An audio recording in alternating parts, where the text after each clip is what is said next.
Teman-teman, kita dipertontonkan ya oleh Amerika Serikat ya, yang menggunakan Israel. Dia melakukan penyerangan dalam waktu singkat. Dia mampu membunuh targetnya, ya, pemimpin tertinggi Iran, ya, dalam waktu singkat. Ya, ini merupakan perang yang menggunakan teknologi yang luar biasa ya, sehingga tidak diduga semudah itu. Ya, saya melihatnya Amerika dan Israel atau Amerika lah ya, menaklukkan sebuah negara. Dan sebelumnya Amerika juga sudah melakukan hal serupa dalam waktu singkat ya, menangkap Presiden Venezuela. Gila. Ya, ini dipertontonkan ke dunia. Lalu situasi ini kalau kita hubungkan dengan pemimpin kita Pak Prabowo, itu seperti apa? Ayo kita diskusikan ya.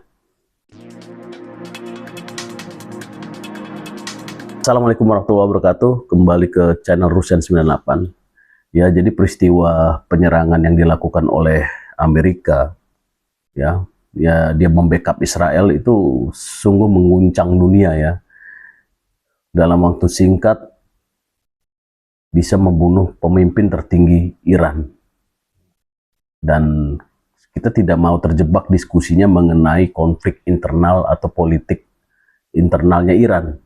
Yang saya pengen diskusikan adalah ini geopolitik dan geostrategi ya yang terjadi saat ini. Bagaimana dengan Pak Prabowo? Gitu. Ya, saya melihat begini, Pak Prabowo ketika terjadi situasi tersebut, ketika terjadi perang Amerika dan Israel menyerang, banyak dari internal politik kita ya dalam negeri berharap kalau Pak Prabowo melakukan hujatan atau melakukan statement yang keras ya kepada Amerika maupun Israel ya, karena sudah melakukan tindakan yang di luar nalar kemanusiaan. Tetapi Pak Prabowo tidak melakukan itu. Ya, Pak Prabowo dikatakan nggak mungkin melakukan itu, apalagi Pak Prabowo juga tergabung di dalam BOP kemarin, yang dikatakan oleh kelompok Islam kanan di Indonesia bahwa Pak Prabowo sudah terkooptasi oleh Trump, oleh Amerika. Tetapi Pak Prabowo bermain cantik. Pak Prabowo langsung mengambil momen tersebut ya, menunjukkan kepada kita bahwa Indonesia masih punya gigi, masih punya taring. Yaitu dia mengeluarkan pernyataan akan menjadi penengah dalam konflik tersebut, menawarkan diri menjadi penengah. Nah,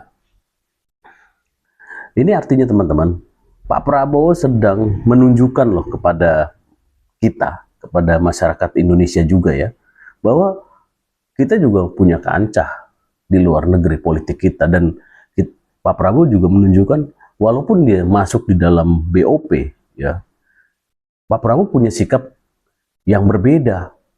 Walaupun keinginan kita sebenarnya kebanyakan, apalagi Islam kanan, Pak Prabowo menghujat tindakan-tindakan peperangan tersebut.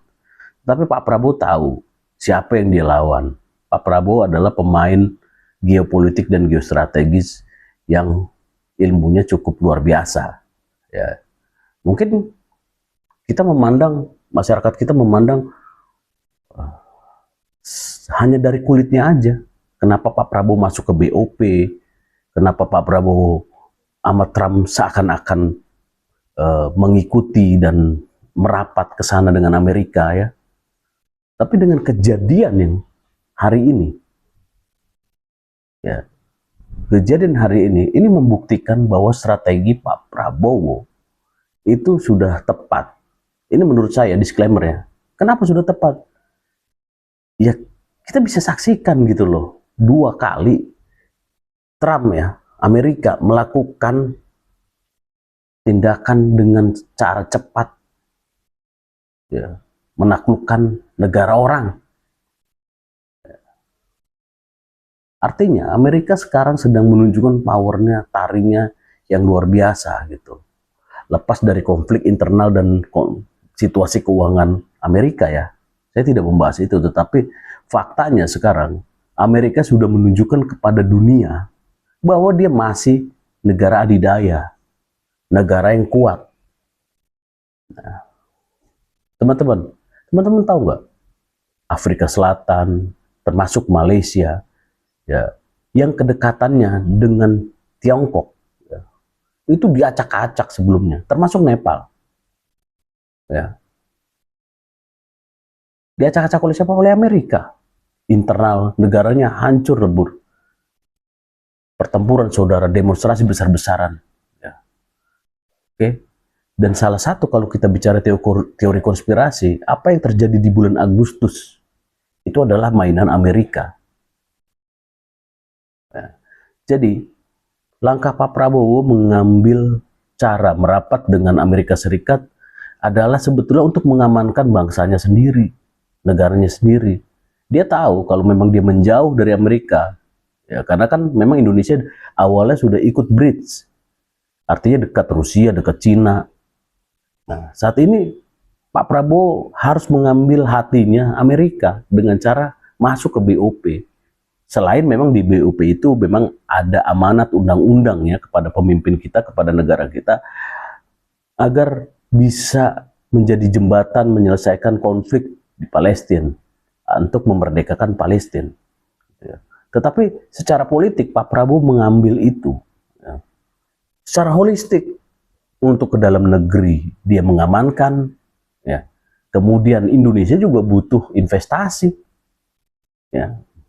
Indonesia juga butuh saat ini disupport karena program-program yang dicanangkan, ya, oleh Pak Prabowo itu membutuhkan dana yang besar. Agar Indonesia bisa maju itu membutuhkan kepercayaan internasional. Ya, kalau Pak Prabowo tidak masuk peranan merapat kepada Amerika, ya mungkin sebelumnya beberapa hari yang lalu kita 50-50 mungkin kita bilang, wah ngapain kita merapat, salah. Tetapi kalau kita lihat kejadian hari ini, ya, Amerika melakukan manuver sedemikian cepat, ya, dia bisa membunuh pemimpin tertinggi Iran, Ayatollah Khomeini, ya, itu menunjukkan bahwa strategi yang diambil Pak Prabowo adalah tepat. Harus merapat ke Amerika, harus bergandengan. Walaupun kita memang negara non-blok gitu ya, kita tetap sama Rusia, sama Cina, dan negara-negara luar juga menghargai apa yang menjadi ideologi atau pandangan kita dalam politik internasional gitu ya. Jadi sekali lagi saya sih melihat begini, untuk dalam negeri ini kan dihujat habis-habisan oleh kelompok-kelompok kanan ya, yang dulu mendukung Prabowo dalam pertarungan Pak Prabowo melawan Jokowi. Ingat kan, 2 periode Pak Prabowo didukung oleh orang-orang itu, oleh HTI, oleh kelompok FPI, oleh Islam kanan ya. Tetapi sekarang mulai mereka berbalik menyerang Pak Prabowo karena mereka kecewa gitu. Sebetulnya kekecewaan mereka bukan karena politik luar negerinya Pak Prabowo, tetapi karena politik dalam negerinya Pak Prabowo, di mana Pak Prabowo tetap bergandengan tangan dengan Pak Jokowi, ya. Itu yang mereka nggak suka, bukan karena politik luar negerinya Pak Prabowo, gitu. Nah, sekarang dengan statement Pak Prabowo ya akan ke Teheran dan lain-lain, ya ini sudah menegaskan ya kepada politik dalam negeri, kepada masyarakat, bahwa Pak Prabowo walaupun masuk di BOP, dia masih tetap punya sikap. Ini oke, ini dari saya. Mungkin teman-teman punya pendapat lain, bisa komen di kolom komentar ya, like, share, subscribe konten saya supaya kita bisa terus berdiskusi seperti ini. Assalamualaikum warahmatullahi wabarakatuh.